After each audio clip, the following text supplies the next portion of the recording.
बार परीक्षित जी महाराज ने विचार किया कि नगर में भ्रमण किया जाए, देखा जाए हमारी प्रजा किस प्रकार से रह रही है, कहां धर्म हो रहा है, कहां यज्ञ हो रहे हैं, कहां जप हो रहा है। क्योंकि महाराज परीक्षित स्वयं धर्मात्मा राजा है, उनके अंदर अपने पूर्वजों के संस्कार समाहित हैं।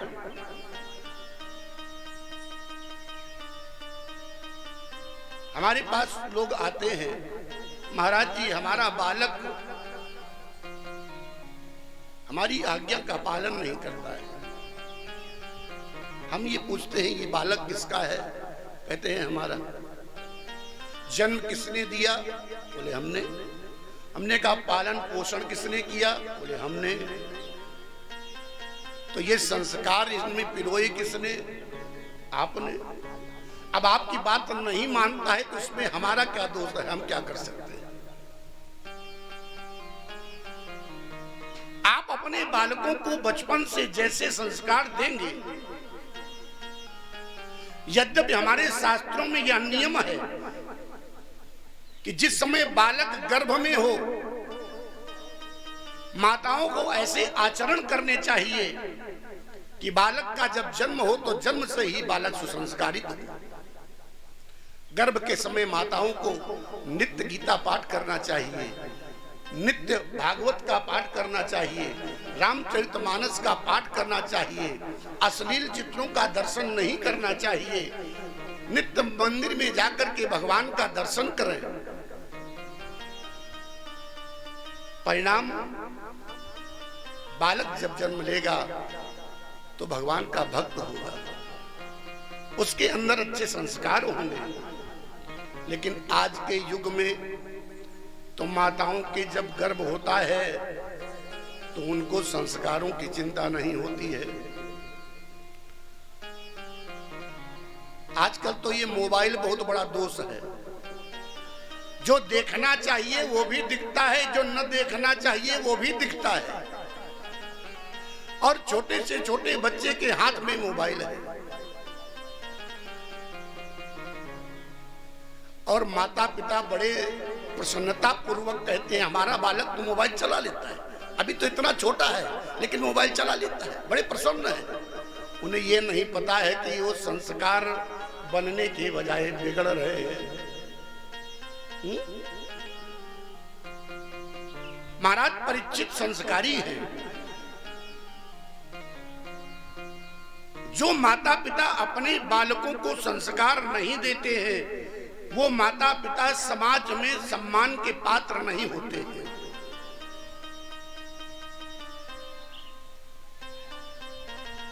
माता शत्रु, शास्त्र कहता है माता शत्रु पिता बैरी, एन बालो न पाठिता, न शोभते सभा मध्य हंस मध्य बको यथा।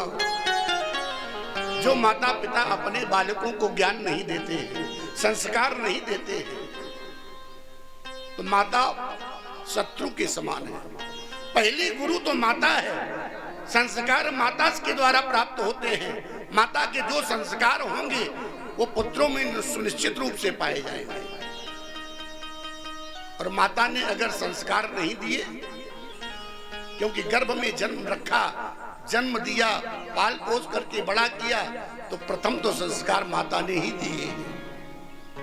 और माता ने अगर संस्कार नहीं दिए तो वो सबसे बड़ी बालक की शत्रु है। माता शत्रु और पिता बैरी, एन बालो न पाठिता। पिता ने अगर संस्कार नहीं दिए, पालन पोषण में अगर कोई कमी रखी, सन्मार्ग देने में कोई कमी रखी, तो सुनिश्चित मान लीजिए कि ये पिता भी आपके साथ में वैर भाव रख रहा है।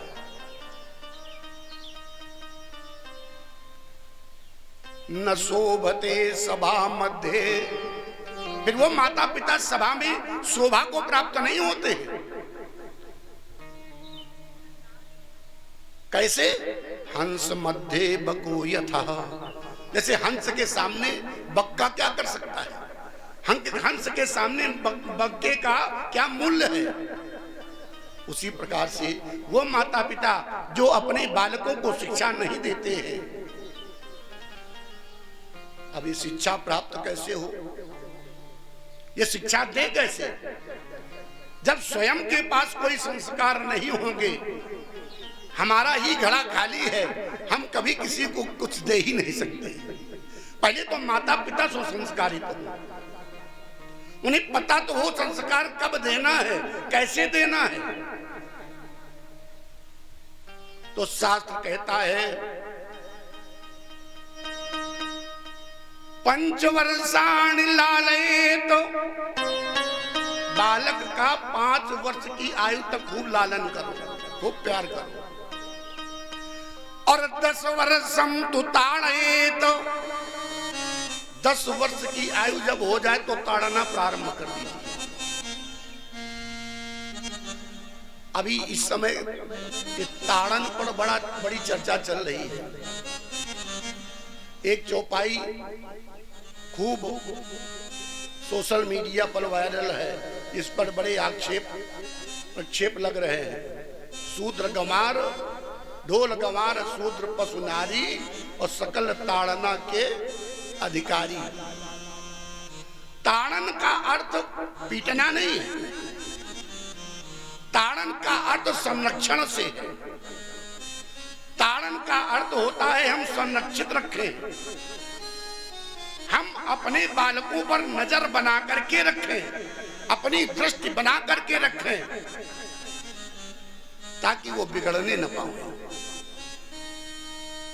पंचवर्षाणि लालयेत और 10 वर्षाणि ताड़येत, एकादशेषु वर्षेषु पुत्रम मित्रम आचरेत। 11 वर्ष के बाद 16 वर्ष की आयु के तक बालक के साथ इसके पश्चात मित्रवत व्यवहार करिए। लेकिन जब बालक को ताड़ना देने का समय होता है तब आप लोग लालन करते हैं, खूब प्यार करते हैं और प्रेम में इतना बिगाड़ देंगे कि फिर बालक सुधरने वाले नहीं है। भाई कुम्हार घड़ा बनाता है और जिस समय कच्चा होगा उस समय जो आकृति चाहे वो दे सकता है, और कुम्हार का वो घड़ा आवे में लग जाए और पक जाए और उसका मुंह टेढ़ा था पहले से, वो पकने के बाद कहा जाए कि इसका मुंह सीधा कर दीजिए, तो क्या संभव है? फिर क्या उसका मुख सीधा हो सकता है? नहीं हो सकता। ऐसे ही जब ये बालक पक जाएं, बड़े हो जाते हैं, तो फिर इनको सुधारना बड़ा कठिन है। ऐसी स्थिति ही मत आने दीजिए कि इन्हें सुधारना पड़े। ये सुधरे सुधराए बचपन से ही आपको प्राप्त होगा। वो तब होगा जब आपके बालक आपको नित्य रामचरितमानस का पाठ करते देखेंगे, आपको नित्य पूजन पाठ करते देखेंगे, तो उनके हृदय में भी ये भाव जागृत होगा, आपको देख करके सीखेंगे। लेकिन जब आप वही नहीं करेंगे, कल हमने पूछा था भाई ये बताओ रामचरितमानस का पाठ कितने लोग करते हैं, हाथ उठाओ। इतनी लोगों के मध्य में एक भी व्यक्ति नहीं, माता जी ने केवल हाथ उठाया था। कितने दुर्भाग्य का विषय है। कैसे समाज संस्कारित होगा? समाज में संस्कार कैसे आएंगे?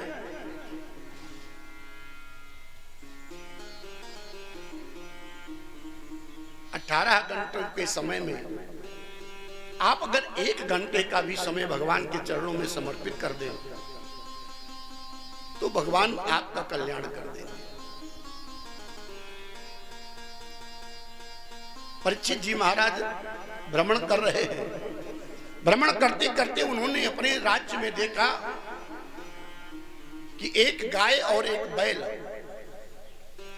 बैल के 3 पैर कट चुके हैं, एक पैरों के बल खड़ा है, पास में एक गाय खड़ी है, उसके नेत्रों से अश्रु प्रवाहित हो रहे हैं। वो गाय बैल को देखती है और दुखी हो रही है। गाय को रोते हुए देख करके बैल कहता है, कश्चित भद्रे नामयमात्मनस्ते भिक्षायासीं लायते सन्मुखेन आलक्ष्ये भवती मंतराधी दूरे बंधु सोचसि कांचनाम्ब। आप क्यों दुखी हो? क्या आपका कोई बंधु आपको छोड़ करके परदेश चला गया है? किस लिए रो रही हो? या आप इसलिए रो रही हो कि इस पृथ्वी पर चारों तरफ अनाचार, पापाचार, दुराचार फैल रहा है, इसलिए तुम रो रही हो? ये गाय और बैल और कोई नहीं है। गाय है माता पृथ्वी और बैल है धर्म। धर्म रूपी बैल पृथ्वी रूपी गाय से ये पुष्ट कर रहा है। क्यों रोती हो? क्या इस पृथ्वी पर अनाचार, पापाचार, दुराचार सर्वत्र व्याप्त हो रहा है, बढ़ रहा है, इसलिए तुम दुखी होकर के रो रही हो? या तुम इसलिए रो रही हो कि इसी पृथ्वी पर धर्म भी होता है और अधर्म भी होता है। अधर्म की वृद्धि जब हो जाती है तो पृथ्वी दुखी होती है, और धर्म की जब वृद्धि होती है तो पृथ्वी सुखी हो जाती है। तुम्हारे दुख का कारण क्या है? हमें ऐसा लगता है कि तुम इसलिए रो रही हो क्योंकि मेरे 3 पैर कट गए हैं। धर्म की जब हानि होती है तो पृथ्वी दुखी होती है। तुम मेरे ये 3 पैर कट जाने के कारण दुखी हो रही हो। ये वार्ता महाराज परीक्षित ने सुनी। जब महाराज परीक्षित ने सुनी तो महाराज परीक्षित ने पास जाकर के धर्म रूपी बैल से पूछा, आप कौन हो और आपकी ये दुर्दशा किसने कर दी? ये 3 पैर किसने काट दिए? धर्म रूपी बैल कहता है, मैं किसको अपना दुख सुनाऊं और अपने दुख का दोषी किसे मान लूं? शास्त्र कहता है, ना भुक्तम क्षीयते कर्म जन्म कोटि शतैरपि अवश्यम एव भोक्तव्यम कृतम कर्म शुभाशुभम। मानव को अपने कर्मों का फल भोगना ही पड़ता है, और एक जन्म का नहीं, करोड़ों जन्म के जो संचित पुण्य या पाप के रूप में आपके संचित कर्म हैं उनको अवश्य भोगना पड़ेगा। ना भुक्तम क्षीयते कर्म, बिना भोगे कर्म का क्षय नहीं होता है। जन्म कोटि शतैरपि, 100 करोड़ जन्मों तक भी क्या करना पड़ेगा? बोले अवश्यम एव भोक्तव्यम, अवश्य ही भोगना पड़ेगा। कृतम कर्म शुभाशुभम, चाहे वो शुभ कर्म हो अथवा अशुभ कर्म हो। तो मैं किसे दोषी मान लूं? मेरे ही कर्म होंगे। अगर मैं अपने आप को शरीर समझता हूं कि मैं शरीर हूं, देखो सबसे बड़ा दुख और सुख का कारण क्या है? मनुष्य के अंदर का ये देहाभिमान है कि मैं शरीर हूं। ये देहाभिमान व्यक्ति को दुख और सुख का कारण बनाता है। जिस दिन इस जीव को ये पता चल जाएगा कि मैं वो जीवात्मा हूं जिसका ना तो कभी जन्म होता है और न कभी मृत्यु होती है। तो जीवात्मा का जब जन्म नहीं होता है, मृत्यु भी नहीं होती है, तो क्या जीवात्मा को कोई दुख और सुख होता है? ये सब शरीर के धर्म है।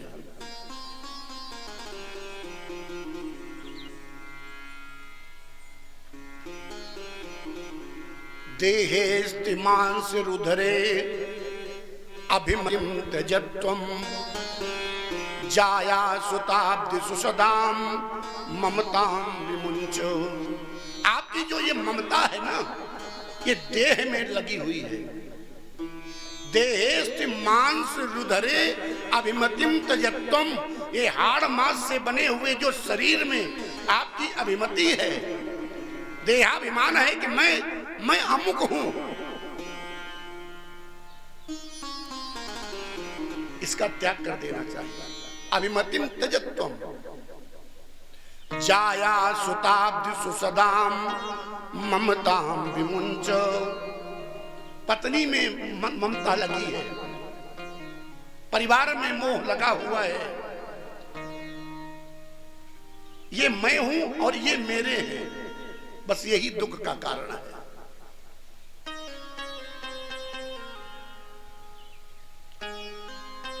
धर्म रूपी बैल कहता है मैं अगर वेदांत की बात करूं तो शास्त्र कहता है नैनम छिन्नन्त शस्त्राणि नैनम दहति पावकः न चैनम किलेदयन्तापो न शोषयसि मारुतः। आत्मा का कभी विनाश नहीं होता। जैसे ही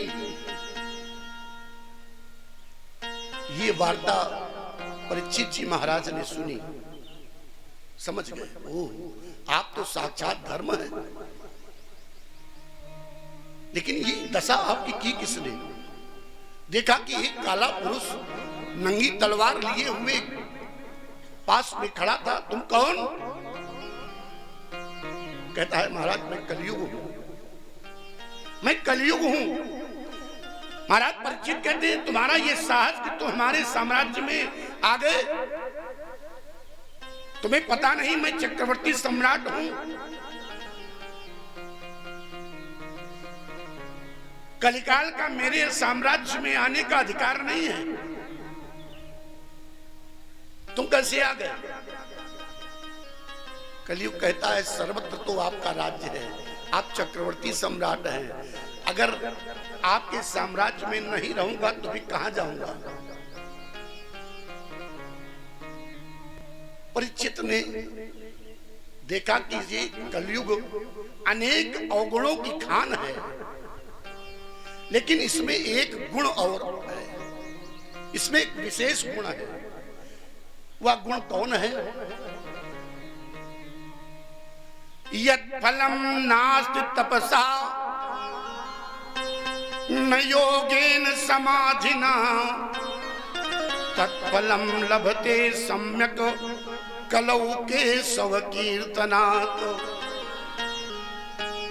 यत् फलम नास्ति तपसा, जो फल तपस्या से प्राप्त नहीं होता है, न योगेन समाधिना, योगियों की समाधि लगाने से जो फल प्राप्त नहीं होता है, तत्फलम लभते सम्यक, वह फल सहज रूप में कलौ केशव कीर्तनात्, कलयुग में केवल भगवान के कीर्तन करने से प्राप्त हो जाता है। ये विशेष गुण है कलयुग में। इसलिए महाराज परीक्षित ने कलयुग को मारा नहीं, दंड नहीं दिया, उसे रहने के लिए स्थान दे दिए, 4 स्थान दे दिए। द्यूतम, पानम, स्त्रिया और सूना। जहां जुआ होता है वहां पर कलयुग का वास है। जहां पर मद्यपान किया जाता है मदिरालय में, कलयुग का वास है। जहां पर वैश्यावृत्ति होती है वहां पर कलयुग का वास है, और जहां हिंसा होती है वहां पर कलयुग का वास है। इन 4 स्थानों को दे दिया।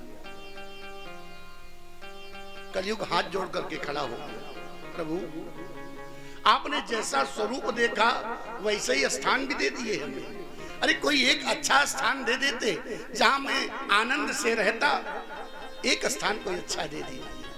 पता नहीं महाराज परीक्षित के मुख में सरस्वती ने वास कर रखा था, क्या था, उन्होंने कह दिया जाओ सोने में भी तुम्हारा वास होगा। जैसे कहा स्वर्ण में तुम्हारा वास होगा, कलयुग सूक्ष्म रूप बना करके महाराज परीक्षित के मुकुट में प्रवेश कर गया। परिणाम इतना धर्मज्ञ राजा, और ऐसे धर्मज्ञ राजा के मस्तिष्क में कलयुग का वास हो जाने के कारण उसकी बुद्धि भ्रमित हो गई, कलिकाल का प्रभाव हो गया।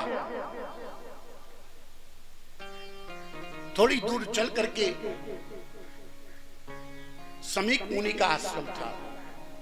समीक मुनि के आश्रम में प्रवेश किया। समीक मुनि समाधिस्थ अवस्था में बैठे थे, भगवान का ध्यान कर रहे थे। महाराज परीक्षित ने आवाज लगाई, कौन? इस कुटिया में कोई है? मैं प्यासा हूं, मुझे पानी चाहिए। समीक मुनि तो ध्यानावस्था में थे, उन्होंने नहीं जाना कि हमारी कुटिया में किसी ने प्रवेश किया। कौन राजा आया या कोई आया, उन्हें इस बात का भान नहीं हुआ। राजा ने कहा, नाक बंद करके बैठा है, ढोंग कर रहा है। राजा को आया हुआ देख करके भी तूने मेरा सम्मान नहीं किया, स्वागत नहीं किया। बगल में एक मरा हुआ सर्प पड़ा था, बाण की कोटी से मरे हुए सर्प को उठाया और गले में डाल दिया। ये बात जब समीक मुनि के पुत्र श्रृंगी ऋषि को पड़ी, ज्ञात हुई, क्रोध में आग बबूला हो गया। नदी से जल हाथ में लेकर के और तुरंत उसने कहा कि जिस राजा ने मेरे पिता के गले में मरा हुआ सर्प डाला है, जा आज मैं इसे श्राप देता हूं, आज के 7वें दिन से तक्षक नाग के काटने से इसकी मृत्यु हो जाएगी। इति लंघित मर्यादम तक्षका सप्तमे हनि दक्ष यस्मित् कुलांगारम चोदितम में तदुतम। अरे कुलांगार, तूने इतना बड़ा अपराध कर दिया, मेरे पिता के गले में मरा हुआ सर्प डाल दिया। जैसे समीक मुनि को यह पता चला हमारे पुत्र श्रृंगी ने ऐसे धर्मवान राजा को श्राप दे दिया है, अपने गौरमुख नामक शिष्य से सूचना भिजवाई, जाओ राजा से कह दो जा करके कि अगर तुम्हें इन 7 दिनों में अपनी मुक्ति का कोई उपाय कर सकते हो तो कर लो। मेरे पुत्र के द्वारा अपराध हुआ है, उसने तुम्हें 7 दिन के अंदर तक्षक के काटने से मृत्यु होने का श्राप दे दिया है। जैसे राजा परीक्षित ने मुकुट जाकर के राजमहल से उतारा, ओहो, उन्हें तो बड़ा पश्चाताप होने लगा। अरे ये क्या हो गया, मेरे द्वारा इतना बड़ा अपराध हो गया।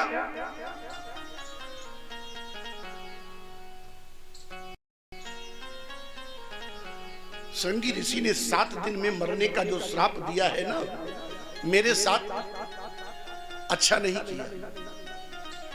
मैं तो इतना बड़ा पापी हूं, मैंने इतना बड़ा पाप किया है कि उन्हें तो ये श्राप देना चाहिए कि मैं तत्क्षण मर जाऊं। ये 7 दिन का श्राप दे करके उन्होंने मुझे श्राप नहीं वरदान दे दिया है। धन्य है ऋषि की आत्मा, धन्य है संतों की भावना। मैंने इतना बड़ा अपराध किया कि मुझे तत्क्षण मर जाना चाहिए, लेकिन संतों का जो दयालु हृदय है, करुणा में हृदय है, उस करुणा में हृदय से के कारण उन्होंने मुझे 7 दिन का समय दे दिया।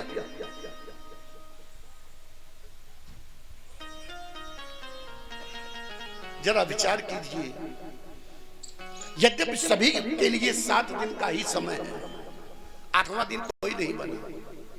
इन्हीं 7 दिनों में सबको जाना है।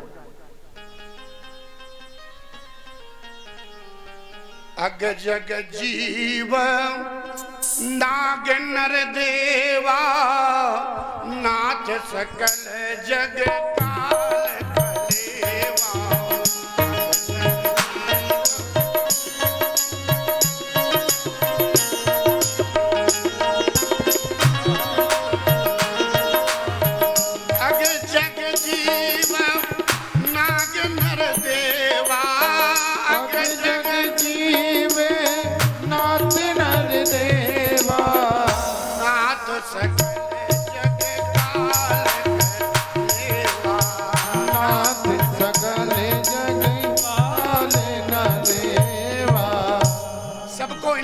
दिनों में मरना है, सबको काल का ग्रास होना है। कोई ऐसा नहीं है जो बच सके, सबको एक न एक दिन मरना अवश्य पड़ेगा। तो थोड़ा बड़ा बहुत हल्का सा ही लगा उसमें, हल्का सा। सबको मरना अवश्य पड़ेगा, कोई ऐसा नहीं है जिसे मरना ना हो। लेकिन अच्छा जरा एक बात हमारी ध्यान से सुने, कितने लोगों को ये बात पता है कि जब काल आता है, हल्का हल्का सा काल जब आता है तो कितने लोगों को ये बात पता है कि लक्षण प्रतीत होने लगते हैं। कुछ काल के आने पर कुछ लक्षण प्रतीत होते हैं। वो लक्षण क्या है, बहुत ध्यान से सुनिएगा।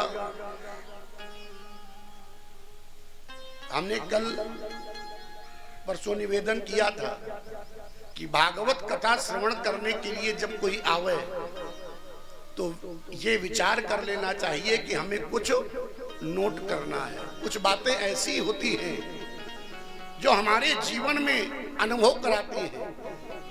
कथा सुन करके हम क्या ले करके जाएंगे यहाँ से, मस्तिष्क में हर बात आपके नहीं रह पाएगी। लेकिन विज्ञ हैं, अच्छे श्रोता होते हैं तो उनके मन में बात बनी भी रहती है। लेकिन फिर भी नोट करने योग्य बात है। जब किसी का काल का समय आ जाता है, जब कोई मरने वाला होता है तो उसके कुछ लक्षण प्रतीत होते हैं। काल दंड गही काहू न मारा,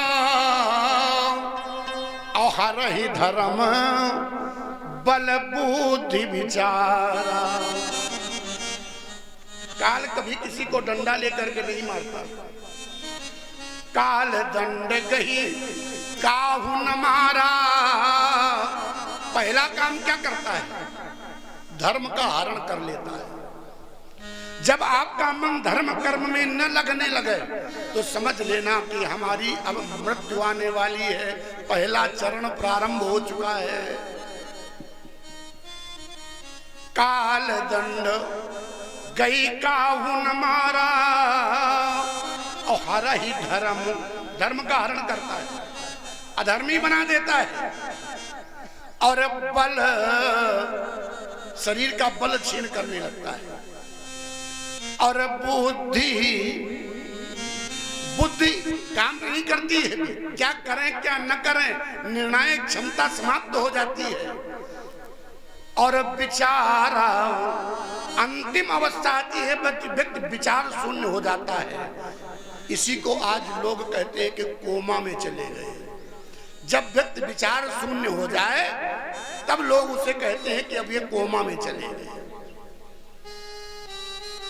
तो जब ये लक्षण प्रतीत होने लगे तो समझ लीजिए कि अब हमारी मृत्यु सन्निकट है। बोलिए गोविंद भगवान की जय हो।